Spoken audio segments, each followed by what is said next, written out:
dentro de este género. Hola, buen día, buenas tardes, perdón. Empecemos entonces con el género Neisseria. Vamos a seguir con el grupo de los que tienen forma esférica, redondeada. En este caso son diplococos, pero van a ser los únicos gran negativos. Diplococos gran negativos son los únicos gran negativos que vamos a avanzar en este bloque. ¿Ya? Son los únicos gran negativos de todo este bloque. Después todos los demás van a ser gran positivos. ¿Sí? Diplococos de a dos. Y fíjense, hay una particularidad que justo donde se une, se forma un achatamiento, se forma una forma aplanada, donde están unidos uno al lado del otro. Y eso en la tinción gran da una apariencia de granos de café. Una apariencia. Ahora, gran negativo, a diferencia de los gran positivos, no tiene gran cantidad de peptidoglicano, que es lo primero que se me ocurre. Gran cantidad de peptidoglicano puede ser que me va a ayudar a la adherencia. Ya lo sabemos. Este no tiene mucho, pero ¿qué sobresale en la figura? Fimbrias, pili, que estos también son sus factores de virulencia de este género y me va a ayudar a tener la misma función como el peptidoglicano. Entonces partimos de que el género Neisseria son diplococos gran negativos. Son los únicos gran negativos de todo este mundo. Que en la tinción gran lo vamos a ver, o tienen que asemejan los granos de café. Agrupados en pares, no producen esporas, no tienen flagelo, por lo tanto son inmóviles, aerobios estrictos. Sí o sí, aerobios estrictos. Oxidasa catalasa positiva, mueren rápidamente de la desecación, luz solar, altas temperaturas, pero resisten muy bien a las bajas temperaturas, por ejemplo, al congelamiento, resisten bien este género. Este género tiene muchas especies, de las cuales la mayoría forman parte de nuestra flora habitual. Sistema respiratorio alto, parte de nuestra flora. ¿Ya? Tenemos un listado. De este listado, las que me interesan, que son patógenas para el hombre, donde el hombre es el único reservorio: Neisseria gonorrhoeae, Neisseria meningitidis. ¿Ya lo habían escuchado? Sí. En nuestra primera unidad lo habíamos visto. Y habíamos dicho que eran bacterias muy susceptibles al medio ambiente y a los antibióticos. Entonces, de difícil crecimiento, complicado. Las dos únicas patógenas para el hombre, gonorreae y meningitis. Ya la especie les está dando una pauta de qué infecciones o enfermedad me pueden llegar a producir. Ahora las otras, Zika, Suflava, Flava, Lactanicus, forman parte de la flora habitual. Y esta especie, la elongata, es la única especie que tiene forma de bacilo. Sin embargo, aún así sigue formando parte de la flora habitual. ¿Ya? La única de forma bacilar, las demás son diplococos gran negativos. ¿Ya? Entonces vamos a estudiar las dos primeras. Si ya les decía yo, la especie les está diciendo qué patología puede producir, entonces decimos que Neisseria gonorrhoeae, también llamada gonococos, me va a producir la gonorrea, que es una enfermedad de transmisión sexual. Y Neisseria meningitidis, también llamada meningococo, es la única que se llama así. Generalmente esta va a estar asociada a las meningitis bacterianas. ¿Ya? Ahora, estas bacterias pueden estar acompañando al leucocito, en este caso un polimorfo nuclear. Ustedes ven en la pantalla un neutrófilo segmentado. Pueden estar acompañando por afuera o pueden estar en el interior del neutrófilo. Aún así, nosotros podemos diferenciar, si es que yo tuviera una tinción grande de esto, tengo esta característica, abundantes polimorfos nucleares con diplococos gran negativos, ¿cómo diferencio si es una Neisseria gonorrhoeae y una Neisseria meningitidis? sí. ¿De dónde viene la muestra? Cada uno va a producir enfermedades completamente diferentes, ¿sí?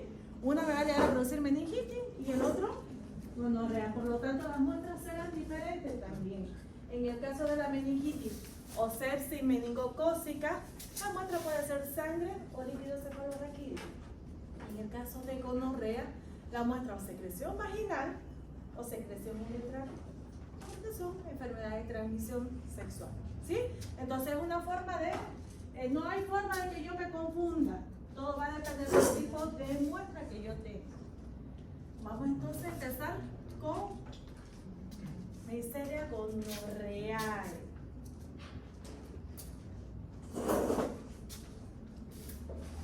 ¿Lo tienen que aprender bien? Sí. A escribir, se la voy a pasar por esta vez. Pero por lo menos no me cambien la especie, ¿ya? No me vayan a colocar Neisseria lumbricoides, por ejemplo.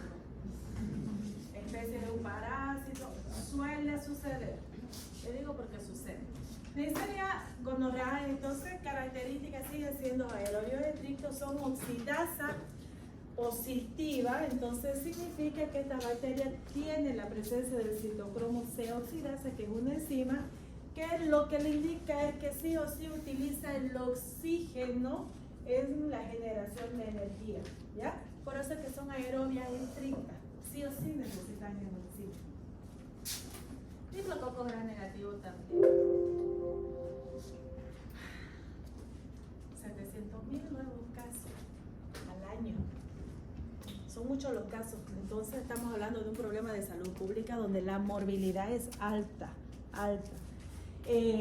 Una de las complicaciones que estamos teniendo hoy en día, ya hace unos 5 años atrás todavía se podía combatir con un solo medicamento, un solo antibiótico. Hoy en día ya hay mucha resistencia y tenemos que hacer combinaciones de antibióticos para poder eliminar esta bacteria, ¿ya? Entonces sí, estamos teniendo ya un grado de multiresistencia, lo que me va a dificultar en el tratamiento. Personas de mayor riesgo, las personas que son sexualmente activas, y este riesgo se ve aumentado cuando tienen múltiples parejas sexuales. El hombre es el que desarrolla el 90% de la sintomatología. En las mujeres lo puede desarrollar en el 50% o menos, y a veces pareciera que no tuviera nada, no se da cuenta. Vamos a hablar de los síntomas en adelante. Factores de virulencia.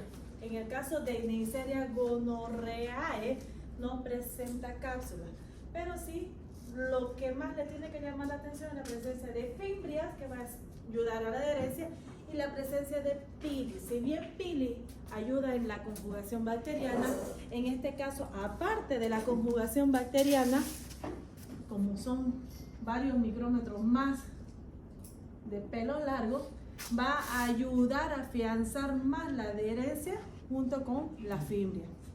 Ahora, ¿tenemos proteínas de membrana? Sí, la mayoría de las bacterias virus tienen esta proteína de membrana que le va a dar otras características. Tengo tres. Las tres, sobre todo, va a ayudar en la adherencia a la célula hueso. Se adhieren e invaden al mismo tiempo, ¿ya? Esta proteína 1 aparte en la que va a permitir tener poros a los lados de toda su membrana para atraer sus nutrientes. O sea, no es solamente que me voy a adherir a la célula huésped, quiero nutrirme para hacerme mucho más fuerte aún, ¿ya?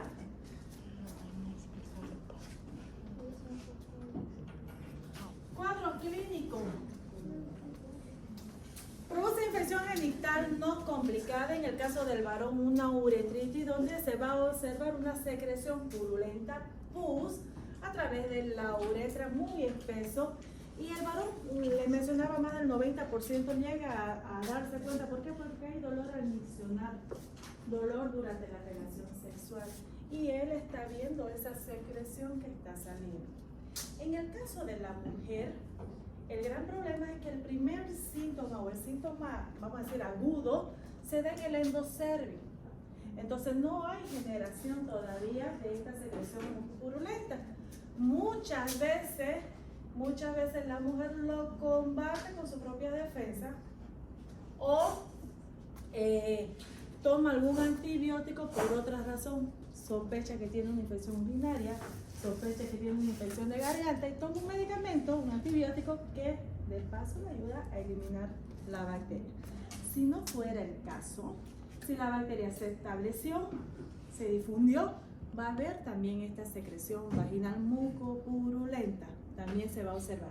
Lo grave de este caso o la secuela, una complicación que puede llegar a tener, es que si no hay tratamiento durante todo este proceso, esta bacteria va a seguir adheriéndose a la célula, va a seguir produciendo daño en los tejidos y puede llegar a producir salpingitis, enfermedad pélvica inflamatoria. Va a llenarse, va a producir esta inflamación de las trompas de falopio. Inflamación e infección de las trompas de falopio. Puede llegar a producir fibrosis y los estudios indican que el 20%, al menos el 20% de las mujeres con salpingitis gonocócica llegan a ser estériles, ¿no? Entonces, una de las complicaciones. ¿Se puede diseminar? Sí. Hay infecciones transgenitales, sí, como en el caso de los recién nacidos que pueden llegar a tener esta gonorrea en los ojos, nacimiento por el canal vaginal de una mamá que tiene esta bacteria. También puede tener en la faringe, gonorrea en la faringe, gonorrea en el ano, sí lo podemos tener. ¿Ya? Esa es una oftalmia neonatorum. ¿Y los hombres pueden llegar a ser estériles igual? No solo mujeres. Todas las mujeres. Por eso somos más fuertes, resistimos más cosas. ¿Sí o no? ¿Le vienen a hacer los chicos? No se fundieron. Somos más fuertes. El otro día veía en el TikTok, cuando estaba en el curso, ¿no? Le preguntan a la chica, ¿qué haría usted si no existiera hombres en el mundo? No sé si lo vieron. No, seríamos felices, lo mejor del mundo. Y le preguntan a los chicos también, ¿qué haría usted si las mujeres no existieran? Lo peor,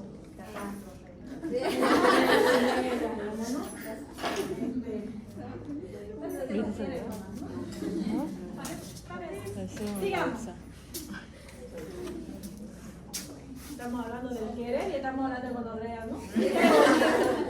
Uretritis gonocócica,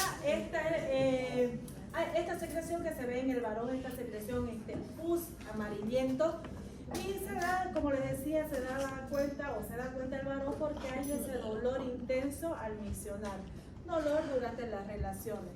En el caso de una gonorrea de faringe va a haber una sequedad en la garganta, dolor al tragar. Y bueno, si está en el ano esa gonorrea va a haber sangrado, enrojecimiento, picazón y secreciones, además que va a estar muy edematizado si está en los ojos. En el caso de la cervicitis, abundante inflamación y secreción. Ahí en el recién nacido, 2 a 3 días después del nacimiento, hay bastante inflamación, bastante edema, secreción. ¿Se puede hacer tratamiento? Sí. Tratamiento eritromicina al 0.5% o tetraciclina al 1% en solución oftálmica. No necesita más. Se hace ese tratamiento. Si no se hiciera el tratamiento, secuela, ceguera para este recién nacido. Eritromicina al 0.5% y tetraciclina al 1%. En solución oftálmica. Entonces, si vemos síntomas para que ya vayan haciendo su cuadro y empiecen a notar diferencias, en el hombre como en la mujer sí hay secreción, sí hay dolor durante las relaciones sexuales, sí hay dolor durante la micción. ¿Y cómo se transmite? Contacto con las partes íntimas que estén con esta bacteria, ¿ya? Entonces estamos diciendo que no es necesario, si usted está va a usar condón y solamente para eyacular y por eso no tengo gonorrea. No. Una forma de prevenir va a ser utilizar el condón, pero desde el inicio del acto sexual para evitar no solo gonorrea, cualquier enfermedad de transmisión sexual. En el caso de la oftalmia neonatal, la transmisión es vertical de la mamá a su hijito durante el nacimiento por el canal vaginal, canal de parto. Algo que hay que llamar la atención, que si usted ha tenido gonorrea, si usted ha hecho tratamiento contra esta bacteria, no significa que nunca más va a llegar a tener gonorrea, no ha quedado inmune a eso, ¿no? Ya me dio gonorrea, nunca más me va a dar. No. El hecho de que usted tenga gonorrea o cualquier enfermedad de transmisión sexual debe ser un llamado de atención para cada uno de nosotros y ver en qué estamos fallando en nuestras relaciones, ¿no? Que sea un llamado de atención, porque si ya tuve una enfermedad de transmisión sexual, es más fácil que llegue a tener más. Es una puerta de entrada, ¿ya? Por lo tanto, ¿van a haber secuelas si no hay tratamiento? Sí. Válvula del corazón, cerebro, daño a órganos internos, herida, en el caso de la salpingitis, ceguera en el bebé. También pronóstico de no ser curada en la primera fase, causará daño a la persona infectada. ¿Algún otro tratamiento? Existe resistencia. ¿Cómo lo van a diagnosticar?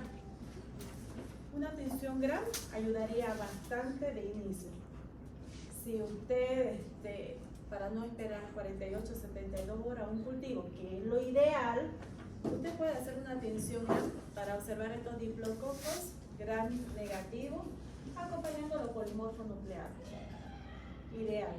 Ya para darse una idea y hacer el tratamiento de ingreso. Pero cultivo sigue siendo el estándar, gold estándar para el diagnóstico de una Neisseria gonorrea. ¿Por qué? Porque en el antibiograma le podría dar pauta del tratamiento. ¿Qué antibiótico podría utilizar usted para eliminar esta bacteria? Ahora que tenemos bastante resistencia. Ahora también lo podemos diagnosticar con la sangre, sí, método serológico, ELISA, inmunofluorescencia directa o PCR. Sin embargo, acá estamos buscando anticuerpos o antígenos dependiendo del método, pero no les va a dar la pauta de qué tratamiento podrían utilizar, como en el caso del cultivo. Pero si quieren empezar el tratamiento hoy, alguna tinción grave y observa esos diplococos GRAM negativos. En el cultivo, la especie Gonorrheae es la bacteria que tiene de todo este género Neisseria, el que tiene la colonia más pequeña. Hoy que vamos a hablar sobre medios de cultivos en prácticas, esta es una bacteria de difícil crecimiento, por lo tanto debo darle todos los nutrientes que necesita y no solamente cultivar en agar sangre o agar chocolate, sino que para el género Neisseria necesita el agar Tiger Martin, se llama, para su crecimiento, porque necesita muchos nutrientes, ya lo habíamos visto en la primera unidad. Además, que tengo que darle condiciones de dióxido de carbono encima, ¿no? O mucho dióxido o muy bajo, tampoco me permite el desarrollo. Tiene que ser complicada, ¿no? Pero hay que hacer. ¿Cómo van a prevenir? ¿Cómo se puede prevenir gonorrea? Abstinencia es lucha de abstinencia. ¿Cómo fue abstinencia? No quiero que sea católica, que sea abstinencia. Sí podría ser. Condón. Pero a ver, ¿cómo podrían prevenir? ¿Qué? ¿Cómo? ¡Claro! ¡Fidelidad! Chicos, juventud, divino tesoro. La lealtad, la fidelidad. Si usted tiene una sola pareja sexual, ¿cómo puede llegar a tener múltiples infecciones de transmisión sexual? No, no lo podría tener si es que ustedes son leales. Chicos, un examen. ¿Cómo evita una enfermedad de transmisión sexual? Pastilla anticonceptiva. Sí. Qué otra bruta. chica. ¿Qué más? ¿Cómo puede llegar a prevenir cualquier anormalidad que usted encuentre? Ya sea desde una secreción, desde un sarpullido, desde una vesícula, cualquier anormalidad que usted encuentre que no estaba ahí antes, debe acudir al médico para hacerse estudio. Debe hacerlo. No espere hasta que se haga peor o hasta que avance a todo el cuerpo internamente. ¿Ya? Acude a su médico. Tratamiento. Les cuento que antes solo con una sola dosis de ciprofloxacina bastaba y era suficiente. Hoy ya no. Ya tenemos más del 50% de resistencia a la ciprofloxacina, por lo tanto estamos usando ceftriaxona, que es una cefalosporina de tercera generación, unida a una acitromicina. Cometí un error acá. Voy a ponerle las dosis. Me olvidé sacarlo. Prohibido dar receta a su amigo, a su amiga. Prohibido automedicarse. Ya lo había mandado y el martes que le estaba dando para leerlo 1, no, ustedes son 5, me di cuenta que no le había sacado las dosis. Pero ya lo había mandado, ni modo. O sea, que, Prohibido. O sea que en el examen no va a pedir dosis. No. No voy a pedir dosis para el examen, no se En preocupen. el examen si ponemos cualquiera de esos está bien. Pero yo les pongo siempre, les resalto lo que va en primera línea. Hoy al tener resistencia más del 50% de la ciprofloxacina no sería mi medicación inicial. Si yo ya sé que voy a llegar a tener una resistencia tal vez en el tratamiento, ¿no? Entonces, tengo una cefalosporina de tercera generación unido a una acitromicina. ¿Y la eritromicina y la tetracyclina igual? ¿Cómo igual? Porque dijo, mencionó la dos. Pero esas son para la oftalmia del neonato, ¿no? O si la mujer está embarazada, doxiciclina podría tomar.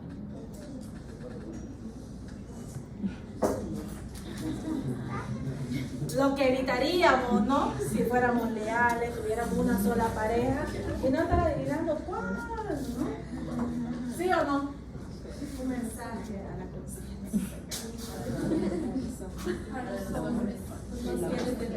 Y ojo, esto no es solamente para gonorrea, para toda la enfermedad de transmisión sexual, chicas y chicos. Porque ahora las chicas como que más adelantadas, ¿no? ¿También alguna cosa? No. Ya, tengo un hijo de 9 años. Casi he muerto el otro día. Tráete estuche. Voy a ver si estás con todos tus lápices. Saco papelito. Alex, mi amor. Pegamento. ¿Y esto? No sé. 9 años. ¿Qué piensa un chico de 9 años? Jugar pelota, ¿no? Creo. Creía. Bueno, por eso yo le digo a la chica, ¿qué les pasa? Se van a salir esas notas. ¿Quién es Penélope? Es la nueva, mami. Sigamos con el ICD meningitis. Es para que no se duerman, chicos. Entonces es mentira. Fíjense, la Neisseria meningitis es cuando más se despierta uno, no cuando se habla de cosas personales.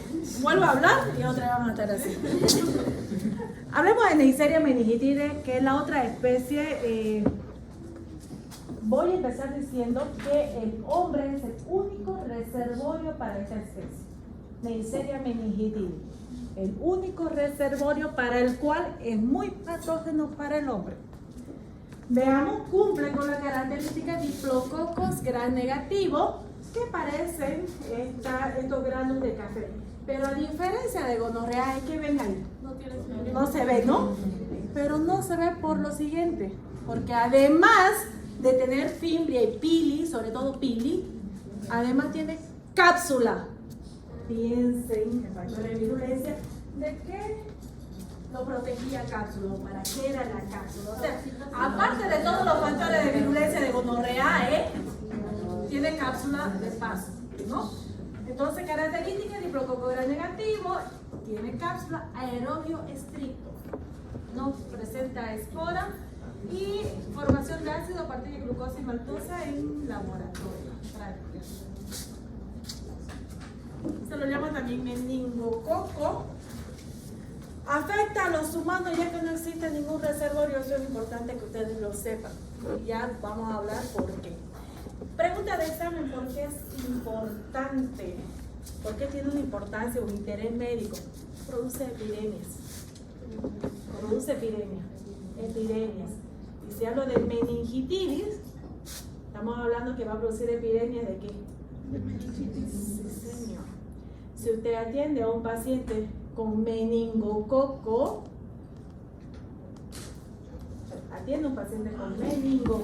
usted también debe hacer tratamiento.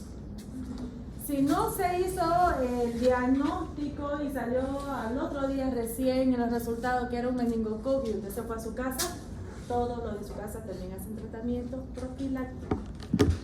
Porque la forma de transmisión es vía aérea, de persona a persona. Por lo tanto, si usted le llega un paciente con este meningococo, usted debe avisar a las autoridades, en nuestro caso al sede, y referir a este paciente al nivel máximo de atención. Sería un tercer nivel, ¿cierto? Entonces, la importancia de salud pública es produce epidemias, nada más la respuesta para su examen. ¿Ya? Esto, para que ustedes lo sepan, tiene 13 grupos, pero la ABCW135 son las que producen estas enfermedades meningocócicas a nivel mundial. Y esto es importante porque en base a estos 0 grupos nosotros tenemos las vacunas.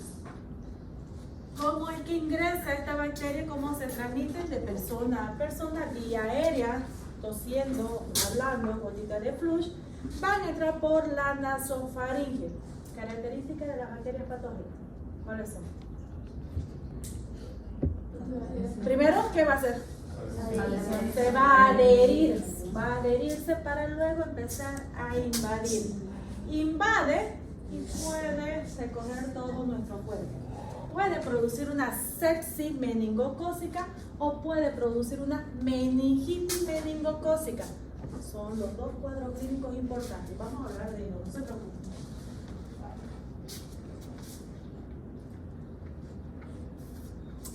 Reservorio, entonces el hombre, lo vuelvo a decir, en el caso del hombre que el reservorio puede estar en su paciente o en un portador sano. ¿Cómo se transmite y por qué está ubicado entre las 10 principales enfermedades? Porque produce epidemias.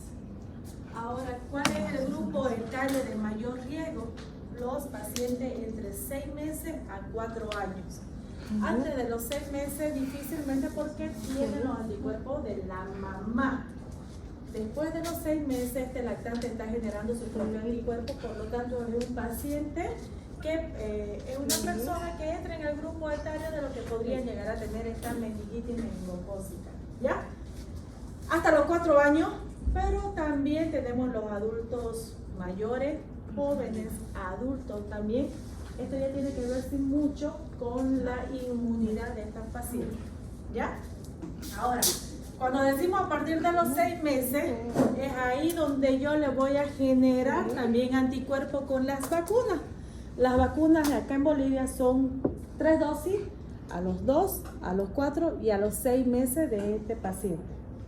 Entonces yo estaría cubriendo que a partir de los 6 meses ya este paciente está generando esos anticuerpos gracias a la vacuna, ¿no? Entonces esta es la población de mayor riesgo. Factores de virulencia para colonizar, para adherirse, pilis, y después para resistir a la fagocitosis, cápsula. Además que también tiene algunas endotoxinas. No les voy a complicar la vida con eso. En el microscopio ustedes van a observar esta característica, dependiendo del tipo de muestra, si es sangre, líquido cefalorraquídeo, bastante polimorfos nucleares. Lo que ustedes ven en la pantalla son los neutrófilos. En el interior se puede observar, ¿no? Estos son los diplococos muy pequeñitos, muy pequeños. Una persona que no esté adiestrada tal vez para la observación lo podría confundir con granulaciones tóxicas, pero claramente ahí se ven los diplococos gram negativos. También el medio de cultivo va a ser Thayer Martin, donde vamos a encontrar colonias mucoides, convexas, elevadas, de transparente a opacas. Como no tiene hemolicina, no produce hemólisis. Cuadro clínico, empezamos diciendo que tiene entre 3 a 10 días como periodo de incubación y además 48 horas después instalado el tratamiento.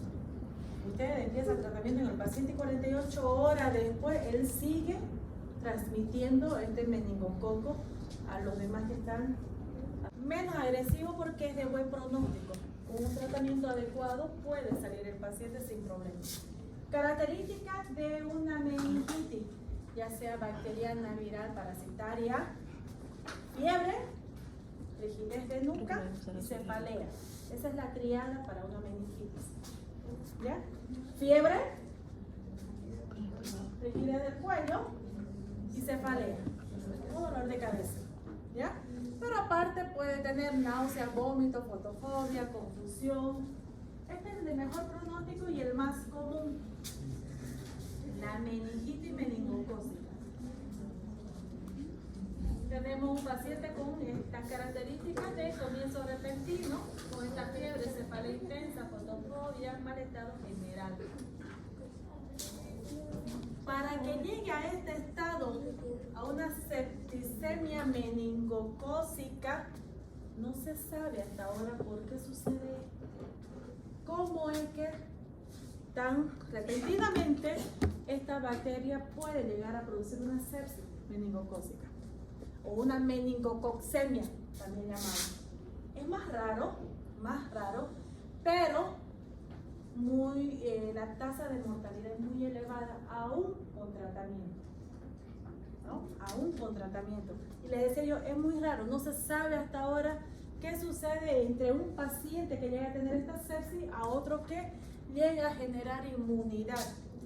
Estos que llegan a generar inmunidad y que ni siquiera les pudo dar una meningitis, se convierten en los portadores sanos. Alrededor del 40% de la población son portadores sanos. Que son los que van a estar llevando y trayendo, pues, ¿no? A la bacteria. Ahora, si esta bacteria eliminara a todas las personas que produce daño, ¿qué cometería? Suicidio. Porque ¿cuál es el único reservorio? El hombre. Y si mata a todos, se mata a ella. Por eso necesita tener portadores sanos. Qué miedo. Algo que lo caracteriza, o una característica, las petequias. Se lo voy a preguntar. De evolución muy rápida y aún con tratamiento puede ser muy letal. Estas petequias son estas pequeñas hemorragias puntiformes. Puede haber coagulación intravascular diseminada, un shock circulatorio complicado. Y empezamos a ver el grupo etario, complicado para los niños, ¿no? Complicaciones.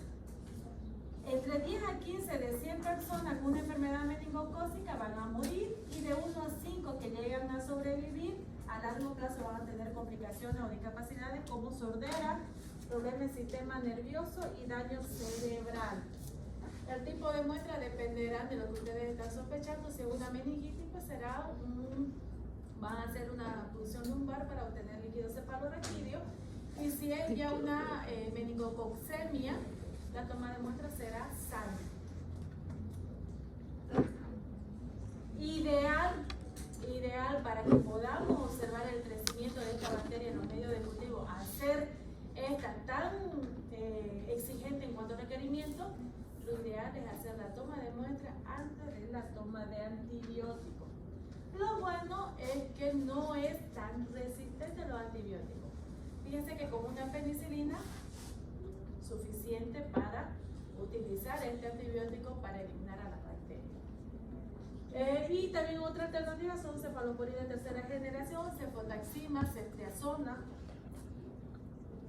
Ahora, si usted fue el que admitió al paciente a la emergencia o a la UTI, como profilaxis, rifampicina, 600 miligramos, por dos veces al día, 4 días. Profilaxis, rifampicina.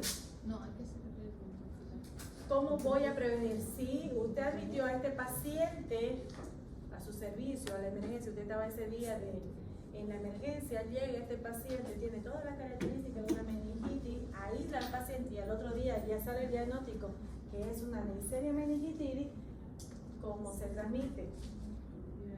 Vía aérea y produce meningitis. Para evitar eso, usted debe tomar rifampicina. Usted y todos los que entraron en contacto con el paciente. Si usted se fue a su casa, como les decía, también todos en su casa deben estar. ¿Por qué? Porque produce epidemia. ¿Ya? Por eso es importante mantener un sistema inmunológico también fuerte. Otra profilaxis, las vacunas. Les decía yo, en Bolivia tenemos la vacuna 2, 4, 6 meses intramuscular para estos lactantes. ¿Por qué tan temprano? Saca una hoja, hacemos examen. Las notas puedan llegar a crecer y nosotros podamos observar, hacer pruebas bioquímicas y poder identificar. Yo necesito esta clase teórica, aunque sea de práctica, o en la práctica la necesito. ¿Por qué? Porque ustedes van a manipular estos medios de cultivo a lo largo del año. Y es un poco cansador al comienzo, sí, pero necesito para que ustedes conozcan, ¿ya? Entonces el medio de cultivo va a ser el alimento que le voy a generar a las bacterias in vitro. Y el cultivo será el crecimiento de estas bacterias en el medio de cultivo. ¿Me entendieron esa parte? Otra vez. Repito. Medios de cultivo será el alimento que yo le voy a dar a la bacteria in vitro. ¿Qué alimento? pH, vitaminas, proteínas, todo lo que necesita. Le voy a generar todo el ambiente, en el caso de dióxido de carbono, para que pueda crecer la bacteria. ¿Ya? Si yo estoy sospechando de una Neisseria, al hacer la siembra de la bacteria en medio de cultivo para poder observar, le voy a generar el ambiente con dióxido de carbono, por ejemplo, ¿no? Entonces el medio de cultivo va a ser el alimento para que crezca la bacteria. Una vez que crece la bacteria, se llamará cultivo. Es importante que cada medio de cultivo va a tener ciertos requerimientos de nutrición. No todos son iguales, más en todos sí se le adiciona un agar, que es el que lo va a hacer sólido el medio de cultivo, ¿ya? Y todo, otra vez, todo lo que utilizamos en bacteriología, en práctica, para aislar una bacteria responsable de una infección, todo debe manejarse de forma aséptica y material estéril para evitar las contaminaciones. En muchos casos, muchas de las bacterias que son patógenas para el hombre necesitan requerimientos o condiciones como que estuviera dentro del cuerpo humano, donde nosotros tenemos que adicionar al medio de cultivo sangre, plasma, para generar este medio y la bacteria poder crecer in vitro. ¿Cómo la vamos a clasificar los medios de cultivo? Según su estado, será sólido, líquido y semisólido. Y según su composición, pueden ser medios básicos o comunes, de enriquecimiento, especiales, selectivos, medios de identificación o medios de transporte. Vamos a hablar de cada uno de ellos. Esto es muy teórico, pero ni modo, lo necesitamos para todo el año. Y desde este tema empezamos el segundo bloque o la segunda unidad, ¿ya? Según su estado, tenemos los medios sólidos, que son preparados a base de agar, y la preparación no es más que como preparar una gelatina en casa. Viene en polvo, adicionamos agua destilada, llevamos al autoclave a esterilizar, sale del autoclave y lo vaciamos en las cajas Petri, que pueden ser de vidrio o pueden ser de plástico. Esperamos que enfríen para que solidifique como una gelatina y lo metemos a la heladera. Podemos usarlo hasta 48 horas sin que se contamine. ¿Ya? Antes de seguir, es importante que para identificar cualquier bacteria, sí o sí debemos ver su crecimiento en un medio sólido. Aunque yo tengo también medios líquidos, pero para identificar sí o sí debo sembrar en un medio sólido. Un medio líquido tiene los mismos componentes, sin embargo no tiene agar, por eso no solidifica, ¿ya? Los medios líquidos son también llamados medios de enriquecimiento. Me ayuda a que se multiplique gran cantidad de bacterias patógenas e inhibe el desarrollo de aquellas que no son. Y tengo también el medio semisólido, que es un medio de transporte. Tiene los mismos nutrientes, requerimiento nutricional, sin embargo la cantidad de agar es menor. Por eso es que la solidificación no es ni tan duro ni tan líquido, es semisólido. Medio de transporte, para transportar a una bacteria de un lugar a otro. Según su composición tenemos los medios básicos o comunes, tenemos el agar nutritivo. Este es un medio muy común para aquellas bacterias que no necesitan mucha exigencia nutricional. Si usted abre este medio de cultivo acá en nuestra sala, 5 o 10 minutos, y lo cierra sin necesidad de hacer una siembra, va a crecer estas bacterias, porque son más ambientales, no necesitan requerimiento nutricional ni nada. Pero si a este yo le agrego una sustancia como sangre, por ejemplo, ya se convierte en otro tipo de medio. Un medio líquido es igual a un medio de enriquecimiento, y estamos hablando ahora por su composición. Este es un BHI. Tenemos caldo selenito, caldo tetrationato como medio de enriquecimiento. Los utilizamos estos medios de enriquecimiento para hacer estudios ambientales, por ejemplo, o estudios de investigación.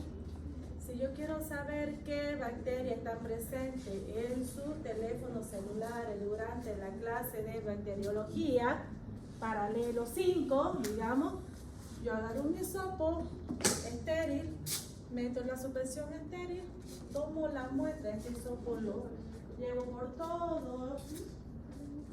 todo el celular, lo vuelvo a colocar el hisopo en el interior, se va a la estufa 24 horas, y si sale turbio es porque hay crecimiento bacteriano.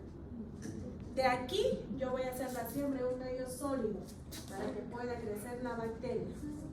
¿Sí? Entonces me ayuda para el crecimiento y multiplicación de los microorganismos. En el caso de caldo selenito lo utilizamos en coprocultivo.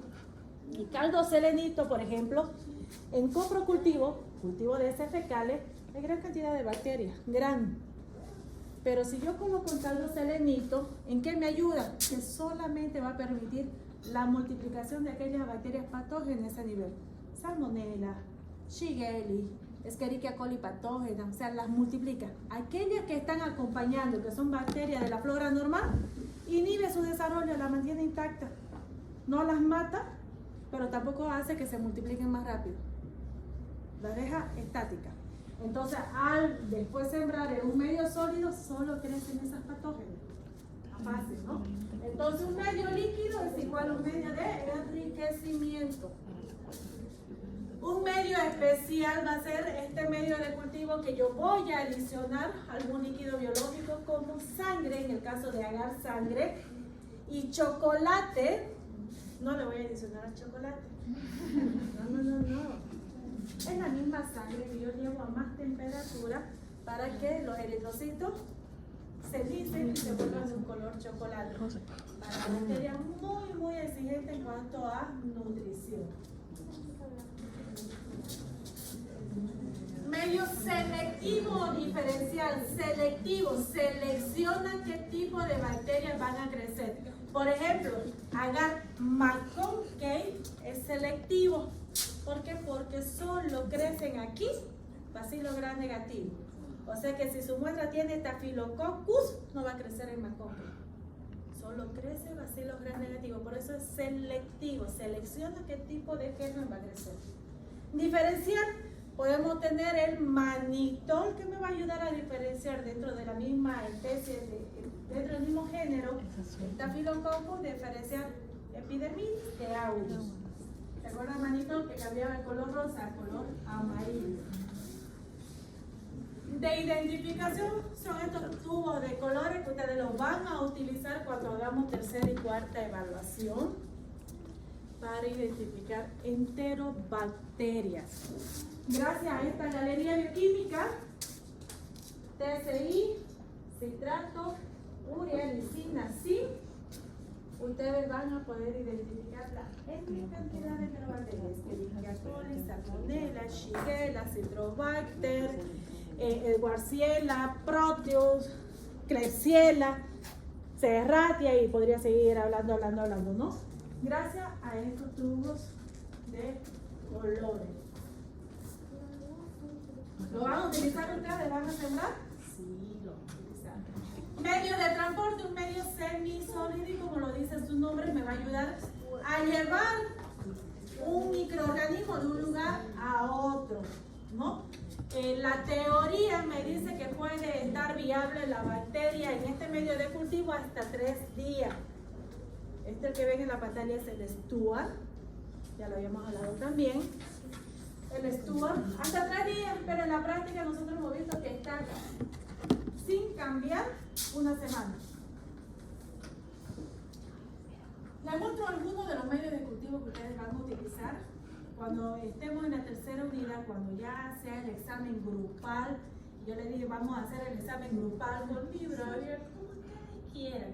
El examen es grupal, hermoso, sí, porque ustedes son los que tienen que identificar la bacteria presente en la muestra que yo les voy a entregar. ¿Y cómo lo van a hacer? Utilizando medios de cultivo.